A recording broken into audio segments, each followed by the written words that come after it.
मेरे जी दोस्तों, भगवान विष्णु और माता लक्ष्मी जी का बहुत ही रोचक कहानी है। और चलो शुरू करते हैं। एक बार भगवान विष्णु जी शेषनाग पर बैठे बैठे बोर हो रहे थे दोस्तों, और उन्होंने धरती पर घूमने का विचार मन में किया। वैसे भी कई साल बीत गए थे धरती पे आए हुए दोस्तों, और वो अपनी यात्रा की तैयारी में लग गए। स्वामी को तैयार होता देखकर माँ लक्ष्मी ने पूछा, आज सुबह सुबह कहाँ जाने की तैयारी हो रही है? प्रभु ने कहा, लक्ष्मी, मैं धरती लोक पर घूमने जा रहा हूँ। तो कुछ सोचकर माँ लक्ष्मी ने कहा, हे देव, क्या मैं भी आपके साथ चल सकती हूँ? भगवान विष्णु ने 2 पल सोचा, फिर कहा, एक शर्त पर तुम मेरे साथ चल सकती हो। तुम धरती पर पहुंचकर उत्तर दिशा की ओर बिल्कुल मत देखना। इसके साथ ही माता लक्ष्मी ने हाँ कह के अपनी मनवा ली दोस्तों। और सुबह सुबह माँ लक्ष्मी और भगवान विष्णु धरती पर पहुंच गए। अभी सूर्य देवता निकल रहे थे। रात में बरसात होकर हटी थी। चारों ओर हरियाली ही हरियाली थी दोस्तों।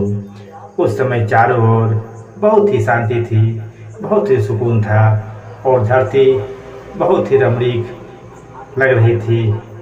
माँ लक्ष्मी मंत्रमुग्ध होकर धरती को निहार रही थी दोस्तों, और भूल गई कि पति को क्या वचन दिया है, और चारों ओर देखते हुए कब उत्तर दिशा की ओर देखने लगी, खुद उन्हें भी नहीं मालूम हुआ दोस्तों।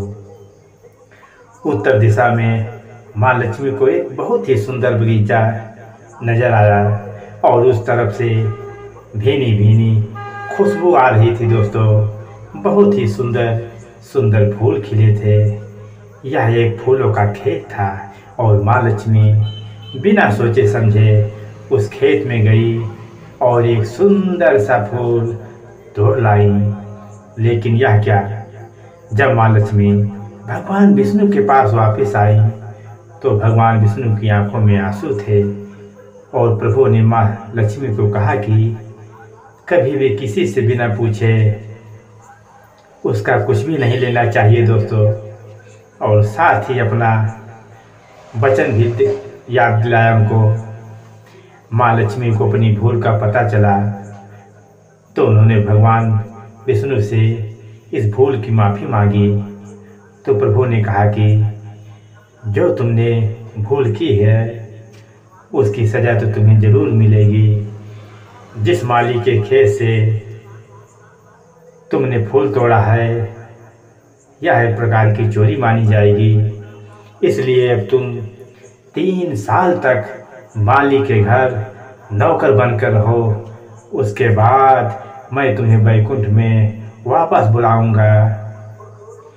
माँ लक्ष्मी ने चुपचाप सर झुकाकर हामी भर ली दोस्तों। माँ लक्ष्मी एक गरीब औरत का रूप धारण करके उस खेत के मालिक के घर गई। घर क्या, एक झोपड़ा था दोस्तों, और मालिक का नाम माधव था। माधव की बीवी 2 बेटे और 3 बेटियां थी। सभी उस छोटे से खेत में काम करके किसी तरह से गुजारा करते थे दोस्तों। माँ लक्ष्मी जब एक साधारण और गरीब औरत बनकर जब माधव की झोपड़े पर गई तो माधव ने पूछा, बहन, तुम कौन हो और इस समय तुम्हें क्या चाहिए? तब माँ लक्ष्मी ने कहा, मैं एक गरीब औरत हूँ, मेरी देखभाल करने वाला कोई नहीं। मैंने कई दिनों से खाना भी नहीं खाया। मुझे कोई भी काम दे दो, साथ में मैं तुम्हारे घर का काम भी कर दिया करूँगी। बस मुझे अपने घर में एक कोने में आसरा दे दो। माधव बहुत ही अच्छे दिल का मालिक था। उसे दया आ गई, लेकिन उसने कहा, बहन मैं तो बहुत ही गरीब हूँ, मेरी कमाई से मेरे घर का खर्च मुश्किल से चलता है, लेकिन अगर मेरी 3 की जगह 4 बेटियाँ होती तो भी मैंने गुजारा करना था। अगर तुम मेरी बेटी बनकर हो, जैसा रूखा सूखा हम खाते हैं उसमें खुश रह सकती हो, तो बेटी आप अंदर आ सकती हो। माधव ने माँ लक्ष्मी को अपने झोपड़ी में शरण दे दी और माँ लक्ष्मी 3 साल उस माधव के घर पर नौकरानी बनकर रही दोस्तों। जिस दिन माँ लक्ष्मी माधव के घर आई थी, उससे दूसरे ही दिन माधव को इतनी आमदनी हुई फूलों से कि शाम को एक गाय खरीद ली। फिर धीरे धीरे माधव ने काफ़ी ज़मीन खरीद ली दोस्तों, और सब ने अच्छे अच्छे कपड़े भी बनवा लिए, और फिर एक बड़ा पक्का घर भी बनवा लिया। बेटियों और बीबी ने गहने भी बनवा लिए दोस्तों, और अब मकान भी बहुत बड़ा बना लिया था दोस्तों। माधव हमेशा सोचता था कि मुझे यह सब इस महिला के आने के बाद मिला है, इस बेटी के रूप में मेरी किस्मत आ गई है मेरी। और अब 2-5 साल बीत गए, लेकिन माँ लक्ष्मी अब भी घर में और खेत में काम करती थी। एक दिन माधव जब अपने खेतों से काम खत्म करके घर आया, तो उसने अपने घर के सामने द्वार पर एक देवी स्वरूप गहनों से लदी एक औरत को देखा। ध्यान से देखकर पहचान गया, अरे तो क्या मेरी मुँह बोली चौथी बेटी यानी वही औरत है। और पहचान गया दोस्तों, ये तो माँ लक्ष्मी जी हैं। अब तक माधव का पूरा परिवार बाहर आ गया था, और सब हैरान होकर माँ लक्ष्मी को देख रहे थे। माधव बोला, हे माँ, हमें माफ़ कर दो, हमने तेरे से अनजाने में ही घर और खेत में काम करवाया है। हे माँ, यह कैसा अपराध हो गया। हे माँ, हम सबको माफ़ कर दे।